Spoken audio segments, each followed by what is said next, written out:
My first guest made millions swoon for 4 years as the suave detective Remington Steele.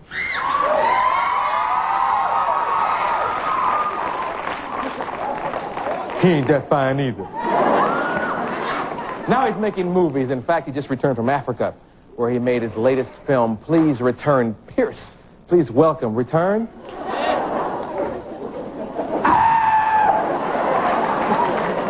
Ma, help me! Please welcome Pierce Brosnan.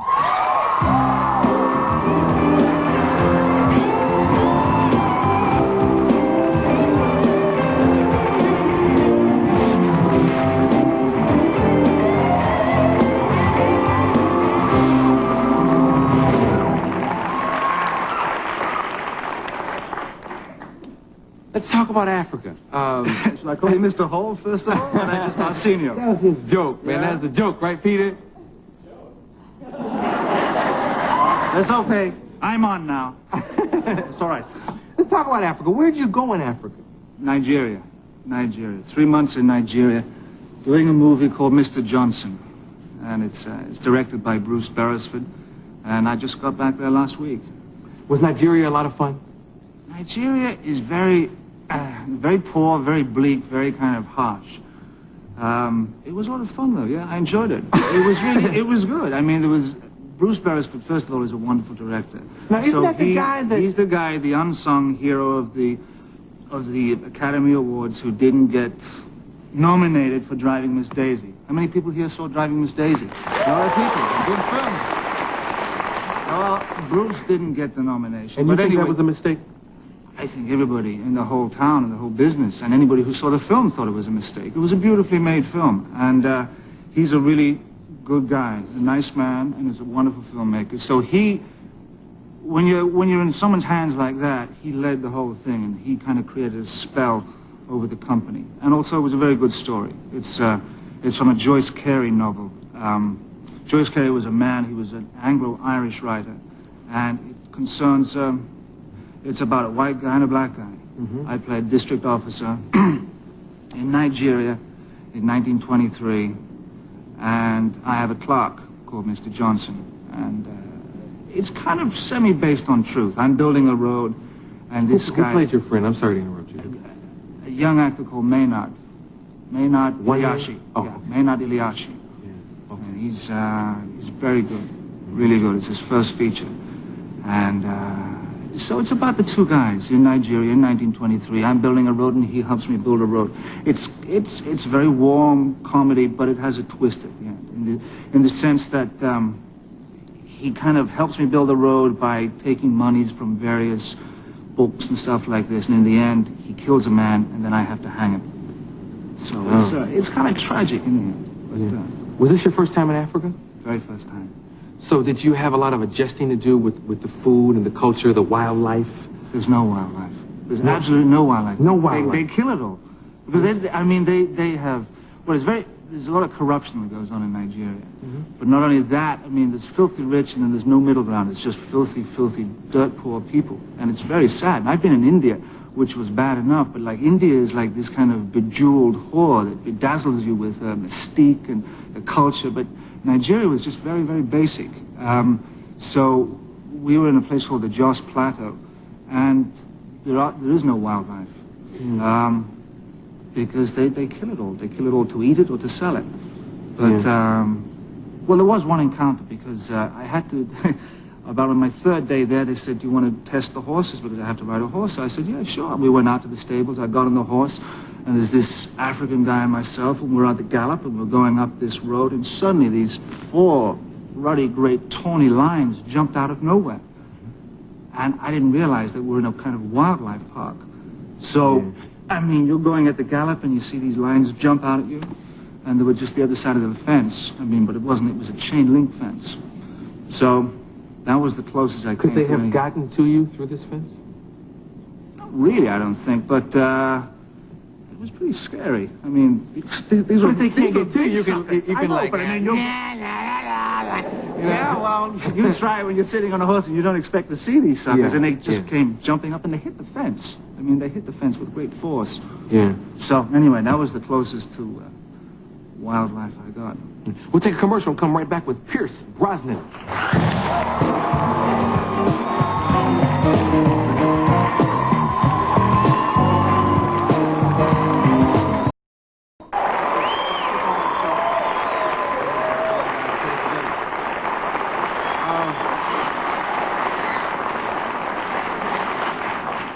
A lot of the people here are probably older Remington Steele fans.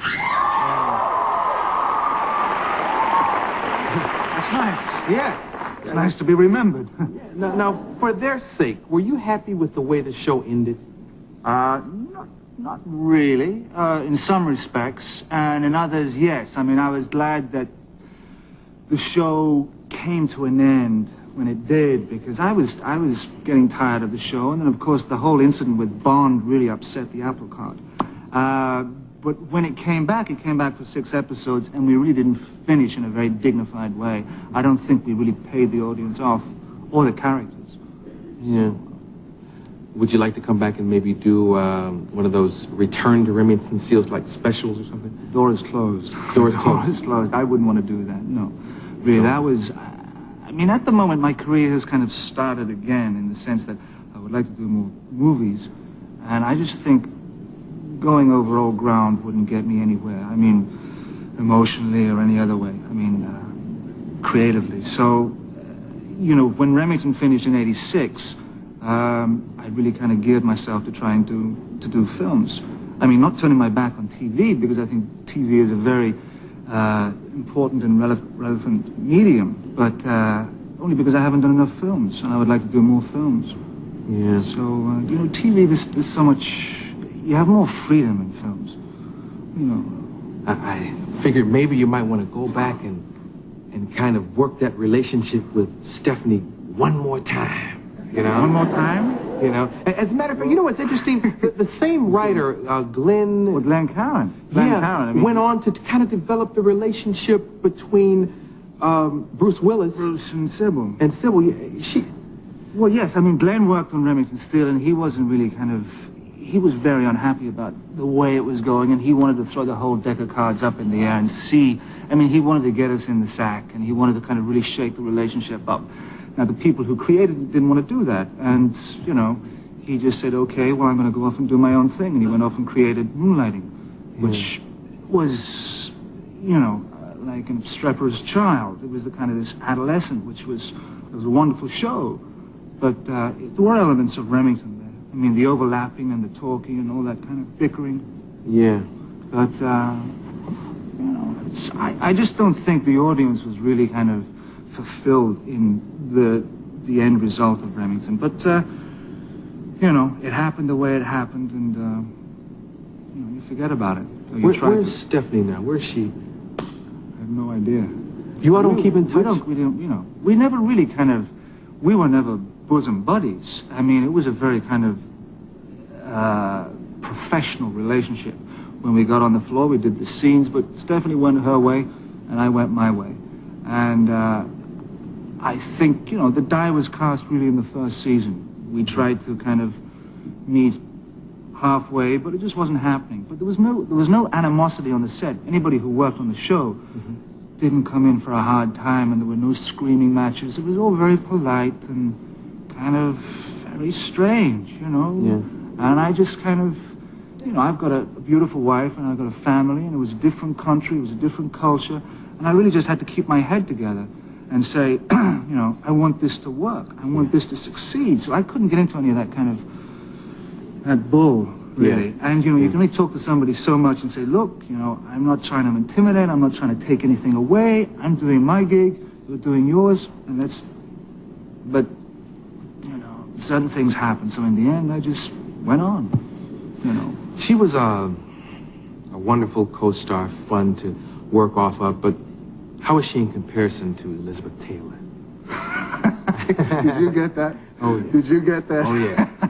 What he's talking about, folks, is Brosnan's first time on film, on celluloid. Up until this point, I've been doing a lot of theater, and my agent rang me up and he said, I've got you a part in a movie. It's only one day, but it's in a film called The Mirror Cracked with Elizabeth Taylor. And this, it was actually, I was so G'd up about all this that I was late for work. because it was the same things that happened. The clocks went forward, and I went down to the station. I'm waiting there, and I'm going to go to work with Elizabeth Taylor, and the next thing, my wife comes steaming down the platform in her nightdress saying, "You're late, you're late." I said, "What do you mean I'm late?" She said, "You're late, the clocks." I got on the train, and I was sweating. The first AD met me at the studio gates, and he said, "This way, Mr. Brosnan."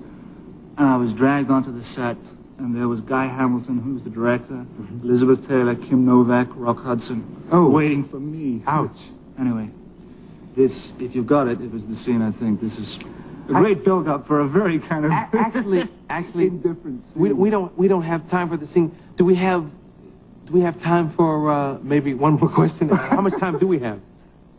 Not much time. Okay. Okay. Anyway. I wish we could show it, but I painted a good picture of it. yeah, you painted a great picture for it, and I just wanted to see your head in her bosom. You know? Good. I should have brought the photograph. Yes. That was a good experience. What? With that? With her bosom? Yeah. Memorable. Memorable. Yeah, really. Absolutely. When does the movie hit? Movie should be out before Christmas. It's called Mr. Johnson. Mr. Johnson, Pierce Brosnan, thank you for stopping by. I wish we had more time to show that. We'll be back with Diana Reeves and George Duke.